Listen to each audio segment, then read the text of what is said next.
Living away from the hustle and bustle of the city in a suburban house is what most of us want, just like our narrator.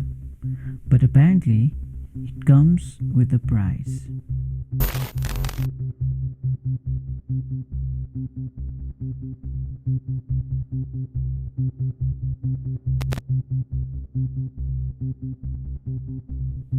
I was stressed and tired, exhausted to be honest, just the same way I felt when arriving home on most days.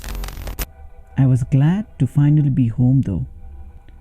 Nothing helped to relieve the stress of another long day like making my way home to my wife and a house that we had actually bought together.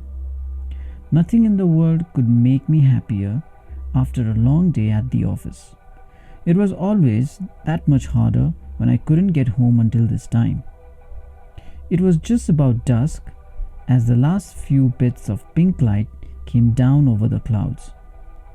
My ritual when I got home was to pick up the paper if it was present, like today, and stop by the mailbox before going in. I grabbed the contents without checking through them and made my way for the door, eager to finally get some relaxation. My wife was at the dinner table on her laptop. She looked up at me over her glasses and questioned me warily. "Would you mind making dinner tonight? I have an essay due in 4 hours that I haven't even started, and work was crazy today." I gave her a kiss on the head, hugging her for a moment, and responded, "Of course, baby, as long as you're okay with burgers again." "Sounds great. I'm starving, thank you," she said.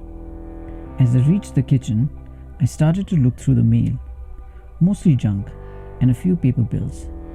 But in the middle, I found something strange. I read it to myself as I set the rest of the junk mail down. "Hey neighbor, I don't want to put you off or come across as rude. I just thought that I would let you know that your lights in the backyard are blindingly bright. We are not able to enjoy ourselves in the backyard if those things are on, and they even bother us when we are inside. Again, I really don't want to be a bother, but I thought there might be a chance that you did not realize this was the case. Maybe there is a better solution for your lighting back there." I instantly felt terrible and handed the note over to my wife. We had recently installed some motion sensor lights in the backyard for security. The sliding glass door always worried me, and I felt that anyone attempting to come in would be deterred by some bright lights by it. "It's from one of our neighbors behind us. I didn't realize how invasive those lights would be. I'll take them off while I grill. We can just use the lantern back there until we can find something less intrusive." She nodded in agreement after going over the note. "Yeah, I would hate to be a nuisance to them. Sounds like the type of neighbors that would go to authority also, and that's the last thing we need." I gathered everything I needed to make a couple of burgers and a screwdriver to take down the lights. I threw the burgers on the grill and cut on the lantern before making sure all power was out to the motion lights. As I was taking the screws out, I heard what sounded like some rustling in the bushes along our back fence. I turned around for a moment, but when I couldn't see anything in the direction, I wrote it off as a squirrel or maybe even a raccoon. We had plenty of critters running around in this area. Fun to watch during the day, but could be a little spooky at night. Before long, I had the light taken down and the burgers were looking nice and juicy. I took them off the grill and made my way back inside, locking the door behind me. We finished our dinner and had gone on talking for quite a while.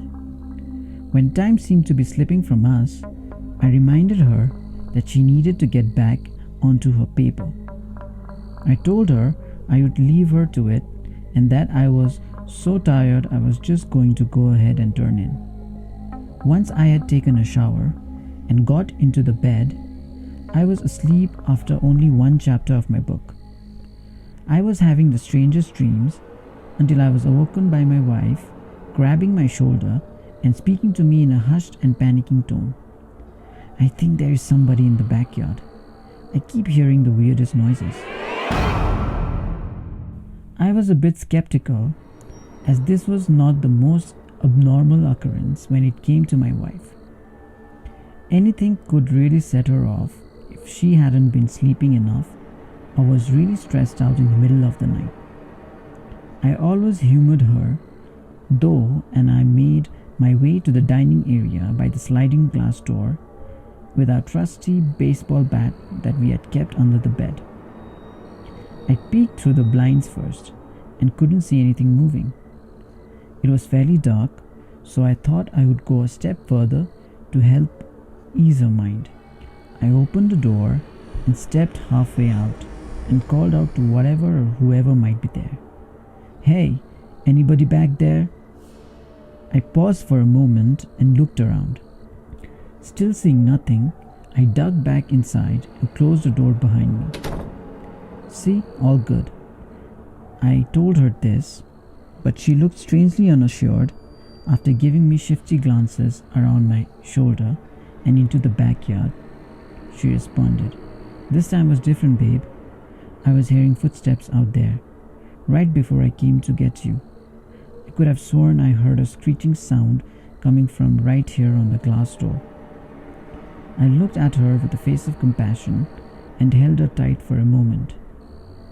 "Look, I know it can get spooky up by yourself at night sometimes. Just keep the bat right here with you. I will be able to hear you if you call me from down the hall easily. Try to relax and finish up your paper though. I know this degree is really important to you." She seemed to give up and took the bat from me and nodded her head. "Yeah, it's probably nothing. Thanks for coming out and helping me feel better. Go get some rest." The next day, it was back to the old grindstone. We both got ready for work and ate a quick breakfast before making our way to our respective places of business. The day carried on until I was back in the same beat-down state as the day before. That is when I got the message as I was packing up to leave.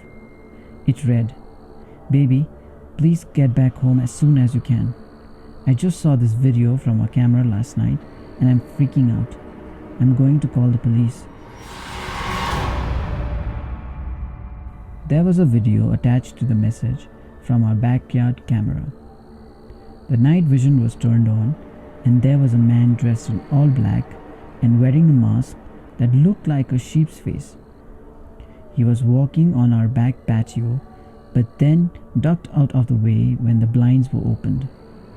After that, he popped up right in front of the camera. He made a slow and deliberate waving motion. He then held up a large butcher knife and put one finger to his mouth in a shushing motion. Walking over to the glass door, he placed the blade on the glass and dragged it across before ducking around the corner. He was sitting right there later in the video when I came out with the bat, sitting there watching me from just a few feet away. I dropped everything and rushed home in panic. I had the note that I found the night before in my mind as I pulled up. This being the case, I noticed that for some reason my mailbox was left open. I ran over to check the mailbox, and there was one folded piece of paper that looked much like the one from a day before.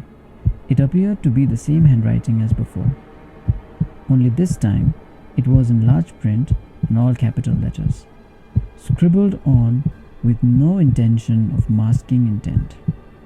"Now turn off your cameras."